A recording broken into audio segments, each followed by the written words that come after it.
Opisyal nang gibuksan karong adlaw ang One Cebu Island Sinulog Festival 2023. Lakip na niini ang nakalinyang mga cultural activities sugod karong adlaw. Samtang hugot nga seguridad ang gipatuman sa kapulisan sa Dakbayan alang sa mas luwas nga kasaulugan.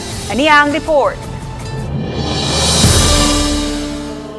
Human sa opening salvo sa kapistahan ni Senior Santo Niño kagahapong adlaw, gisunod usab karong adlaw ang kick-off sa One Cebu Island Sinulog Festival 2023.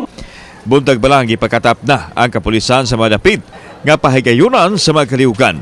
Lakip na ang basilika, diin gipahigayon ang kick-off mass dayon ang karsada ang agian sa launching parade ang Osmeña Boulevard. Samtang sa gawas ug sulod sa Cebu City Sports Center, gipakatap usab ang kapulisan aron pagsiguro ang kalinaw ug kahapsay sa kalihukan. Sa pagkutlo nining balita, nakaandam na ang entablado sa Cebu City Sports Center alang sa pagbukas sa kulturanhong kalihukan nga mismo buksan ni Mayor Mike Rama. We'll just see to it that the deployment plan masusunod para well-organized yung ating preparation. So, every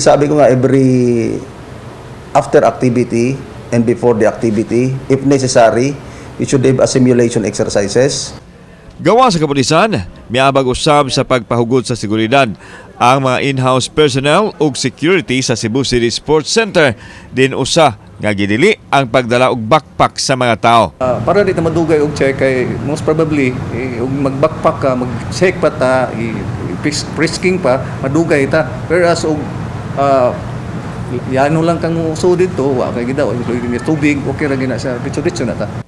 Sa Pigasbahin, gipahibaw ni Police Brigadier General Jerry Biares, ang Regional Director sa PRO7, nga gipatuman na sugod kagapong adlaw ang gun ban alang sa mas luwas ug malinaw nga sinulog celebration. Even you are you have you are a licensed firearm holders or a holder of PTC4, so definitely you are not allowed.